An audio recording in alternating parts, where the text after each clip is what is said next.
Daniel Andrew. My name's Daniel Andrew. I'm a ex-stonemason of 10 years. My diagnosis was that I had silicosis. Silicosis is a lung disease where there's these little particles up the top of your lungs. It can sort of fester by itself and become pretty sick from it and die in the end. It's playing over in your head time and time again. It's always thinking about the worst that can happen and stuff like that. I realised it wasn't viable to go back to that industry. I guess when you've done a job for 10 years and you think you're going to do it for the rest of your life, for everything to come to a screaming halt, it's a massive sort of kick in the guts. Yeah, personally it affected me pretty bad. I was sort of a bit lost until I got some help through WorkSafe. You can go through a counsellor, which was great. With a mortgage and young fella under 2, you got to get back up on your feet and support them as well. So that was a massive factor in getting back. I applied for over 20 jobs. At some point you're like, gee, is this ever going to happen? But then you get someone like John helping you. The thing that stood out for me for Dan was this diagnosis didn't need to define him. This didn't need to be the end of his work career as well. I now work with Transdev, a bus company who's a host employer through Programmed. From day one, he's hit the ground running. It's been positive feedback from all his supervisors and colleagues that he's working with. So it's been a credit to him, and it's a good news story to promote that return to work for all other candidates. I think it can be really inspiring to other people that are like him as well to see, oh, okay, well, this person's had a similar diagnosis to me. Oh, maybe I can do that too. If you've still got that even a little bit of drive in you, find it. And I guarantee you that once you do, you won't be stopping until you get the exact job you want. It's like I'm back to what I was before. Yeah, I couldn't be any happier to be back at work.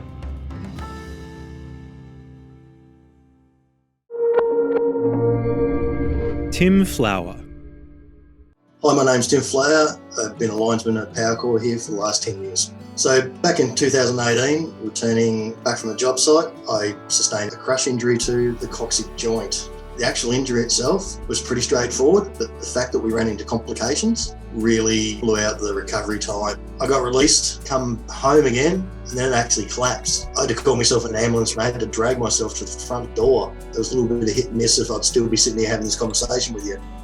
I was in hospital for just over 2 months and on crutches for another 18 months after that. Due to the COVID situation, I was isolated at home. There was 8 months there waiting just to get in to have surgery done. So looking back over the timeline, like this has been 3 years of my life. The biggest thing I lost was my independence. So I wasn't able to drive. I wasn't able to leave the house apart from to go to rehab. We ran into a lot of complications along the way. Getting upset about it wasn't going to change the outcome. All I focused on, what did I have to do next to get to the next step of getting better. Tim was an amazing person that he remained positive throughout the whole process. He's just been so focused on getting back to work, to getting back to a job that he loves, that he would just do anything above and beyond to be able to achieve that goal. I started coming into the office a couple of days a week. Ended up finding that the skills I had in the field transferred across into what I can do here in the office. So I actually ended up bringing skills which were quite useful. I think he surprised himself that he could learn new skills so he could come back into the workforce. There's a lot of admiration amongst our guys for what he's been through and what he's achieved. Can't fault Powercor at all. They've been great all the way through. Along with my return to work officer, without them, I would not be where I am today. Work to me is a big part of my life. This is not just a job. My end goal is to get back to my normal role. If you can find something to push towards or a goal to aim for me, it helped with speeding up the recovery. I think he's an inspiring person that can show you that if you have the right attitude, that you can meet your goal. It just goes to show that what a positive, strong-willed person can do.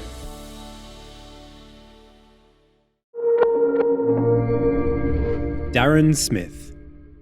My name is Darren Smith. I own a plumbing business. I've been a plumber for 35 years and I live in Warrnambool. Prior to the injury, we had 18 staff. I was involved in performing plumbing tasks, driving excavators, trucks, etc. October 5th, 2016, I was involved in a motor vehicle accident. I was driving my work truck and collided with a milk tanker and was entrapped in the vehicle for about an hour and a half or so. Then was flown to the Alfred in Melbourne. Part of the The process was the amputation of the leg.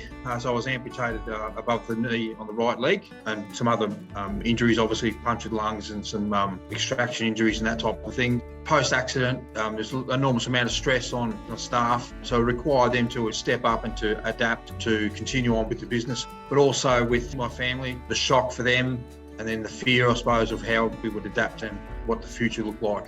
So the strength to get through this came from a number of sources. Obviously my family, a daughter who was just completing year 12, a relatively young person, and I didn't want to reduce my capacity to live a normal life. It was very important to get back to work as soon as reasonably practicable for a personal goal sense, and also it takes a lot of pressure off people to know that you're regaining your independence, your health's improving, and you're able to move on to the next phase of your life. Returning to work, I had to readapt my role within the business. My new responsibilities include supervision of staff, management of staff, job planning and tendering. To do that, I've returned to study. So a diploma of business at Swinburne. I've done a diploma of leadership and management, and I've just about completed a diploma of workplace health and safety at Swinburne as well. I also teach at a TAFE college here in Warrnambool. I just think from what he's overcome, the attitude that he's taken to overcome it, he's never ever wanted people to feel sorry for him. It was all about bettering himself, educating people and getting the message out there about safety.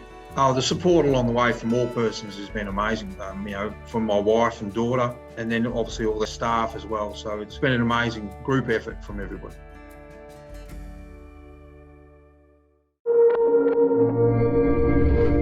George Veges. My name's George Veges. I work for Melbourne Water. Pre-injury, I was a sewage transfer high voltage operator.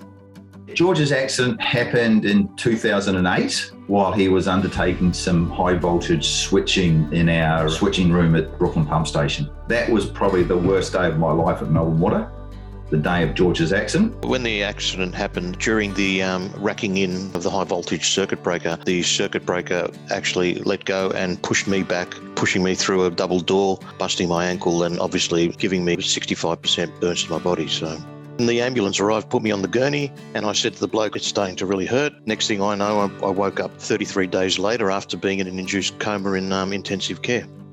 My main driver was to get out of hospital, get back to my family and eventually get back to work. My wife was very supportive, and I still remember her words in my mind all the time as far as just take your time, just small steps and you'll get through it. And that's what actually happened.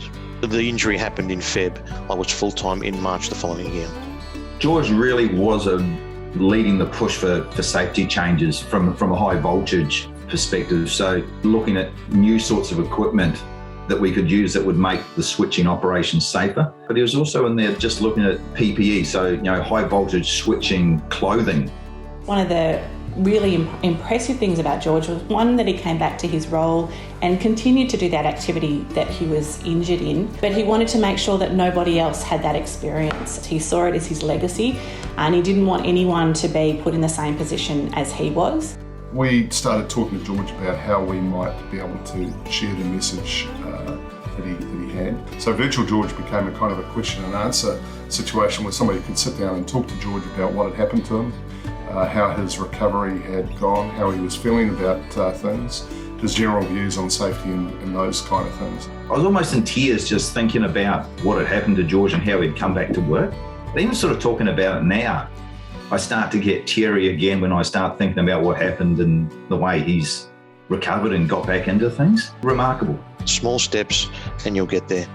Small steps. Focus on what you want to be in the future and it'll show itself.